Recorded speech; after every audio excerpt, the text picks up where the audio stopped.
The president is the head of the executive branch. When he is put into office, he is granted the power to choose his cabinet. The cabinet is the political institution of the executive branch that is made up of 15 department heads, and each advise the president on different subject matters. As I said before, there are 15 departments, and they range from dealing with foreign affairs to handling evicting policies. There weren't always 15, though.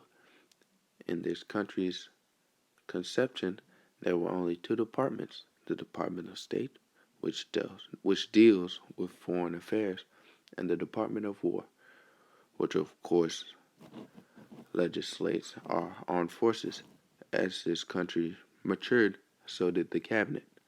Many new departments were added as we realized this nation's need for them, like veteran affairs, housing and urban development, and health and human services.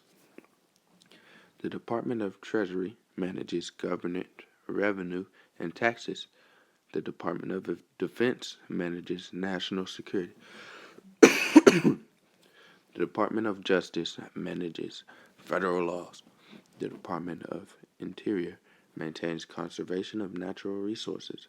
The Department of Agriculture works with farming policies. The Department of Commerce promotes economic growth and sustainability. The Department of Labor regulates employment standards.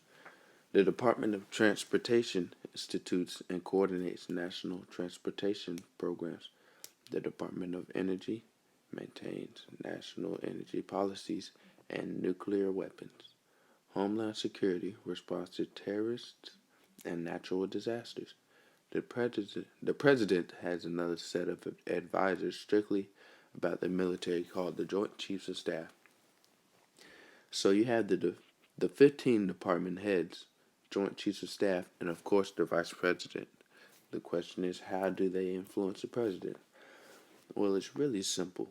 Since he's their boss, they report to him. They discuss the current state of our nation and whatever facets that involve him. When we're at war, the President will have in depth meetings and conversations with the Joint Chiefs of Staff and Secretary of State regarding policies and strategies. When the issue of minimum wage is brought up, he consults with the Secretary of Labor.